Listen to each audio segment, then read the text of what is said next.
अपेक्षा रखी है। संसद में भी जब हम दोनों लोग साथ बैठते हैं तो उनसे यही मार्गदर्शन मैं लेता हूं कि अगर कहीं मैं गलत जा रहा हूं, मुझसे कोई गलती हुई हो तो ज़रूर वो मेरा मार्गदर्शन करें।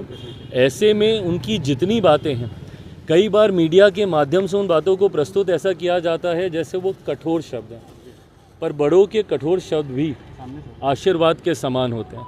ऐसे में उनकी सारी बातें मेरे सराखों पर, और अगर कभी विपक्ष के लोग सोच रहे हैं कि इन बयानों का इस्तेमाल करके गठबंधन के बीच दरार दिखाने का प्रयास किया जाए तो कतई विपक्ष की ये मंशा कतई पूरी नहीं होगी। आदरणीय मांझी जी मुझसे बड़े हैं, उम्र में, रुतबे में, तजुर्बे में, मैंने कहा मेरे पिता तुल्य हैं। उनकी तमाम बातें मेरी सराखों पर। कोई सोचे कि उनकी कही हुई बातों से मैं रिएक्ट करके हम लोगों के बीच में किसी तरीके की दरार दिखेंगी, ये कतई संभव नहीं है। पूरी एकजुटता के साथ हैं और उनके अनुभव का लाभ मुझे मिले, ये आशीर्वाद में उनका ज़रूर। बहाना पहले से ही तैयार कर रहे हैं। और दूसरा, मेरी चिंता इस बात की कि किस अराजकता में आप जीना चाहते हैं भैया।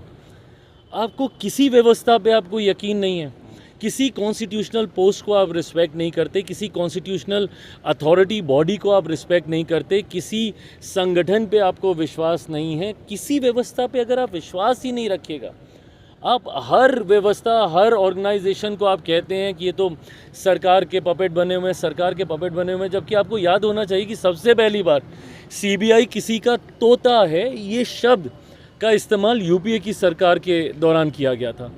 आपकी नाराज़गी हो सकती है, वो मैं समझ सकता हूँ, आपकी चिंताएं हो सकती हैं, मैं वो भी समझ सकता हूँ, पर उसके लिए उस पूरे सिस्टम को आप नकार दें, उस पूरी व्यवस्था को आप नकार दें, ये कतई सही नहीं है। आप ईवीएम पे आप ठीकरा फोड़ते हैं, ईवीएम अब क्या, अब ईवीएम ठीक हो गए, अब सारी चीज़ें ठीक हो गई, जो अब आपने ये नया शगुफा आपने शुरू कर दिया। हकीकत है आपको अपने पे ध्यान देने की ज़रूरत है।